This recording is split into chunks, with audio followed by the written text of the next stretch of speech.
Here he paused as if to note the effect of his words upon me, then added sufficiently, "Will keep." I have been about some pains to impress upon your mind the fact that I would be here tonight. You responded and knew that I was coming, and yet, in obedience to a silly whim, deliberately made a meaningless engagement with no other purpose than to violate a solemn obligation. I now insist that you keep your prior engagement with me, but I do not wish that you should be rude to your friend, so you had better write him a polite note excusing yourself and dispatch it at once. I saw that he was right, and that there was no shadow of justification for my conduct, or at least I was subdued by his presence, so I wrote the note without delay, and was casting about for some way to send it when he said, and without thinking what I was doing, handed it to him. He took it naturally, glanced at the superscription, went to the door, which he opened slightly, and handed the billet as if to some messenger who seemed to be in waiting outside, then closed and locked the door. Turning toward me with the apparent object of seeing if I was looking, he deftly drew his knife twice across the front of the doorknob, making a deep cut, and then deposited the knife in his pocket and resumed his seat. As soon as he was comfortably seated, he again began the conversation. "Now that we have settled the preliminaries, I will ask if you remember what I required of you a year ago." "I thought that I did. Please repeat it. I wish to make sure that you do. Then we will start fair." "In the first place, you were to present me with a manuscript." "Hardly correct," he interrupted. "I was to acquaint you with the narrative which is already in manuscript, acquaint you with it, read it to you, if you preferred not to read it to me." "I beg your pardon," I answered. "That is correct.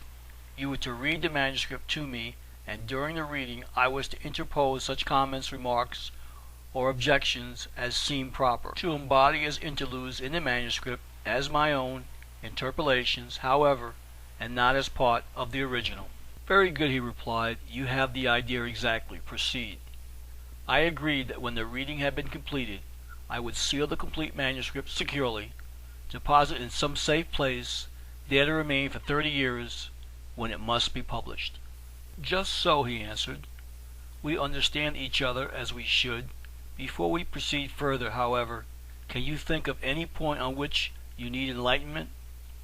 If so, ask such questions as you choose, and I will answer them." I thought for a moment, but no query occurred to me. After a pause he said, "Well, if you think of nothing now, perhaps thereafter questions will occur to you which you can ask. But as it is late, and you are tired, we will not commence now. I will see you just 1 week from tonight, when we will begin. From that time on we will follow the subject as rapidly as you choose, but see to it that you make no engagements that will interfere with our work, for I shall be more exacting in the future." I promised, and he rose to go. A sudden impulse seized me, and I said, "May I ask you one question?"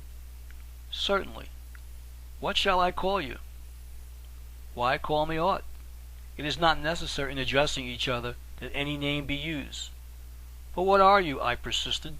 A pained expression for an instant rested upon his face, and he said sadly, pausing between the words, "I am the man who did it."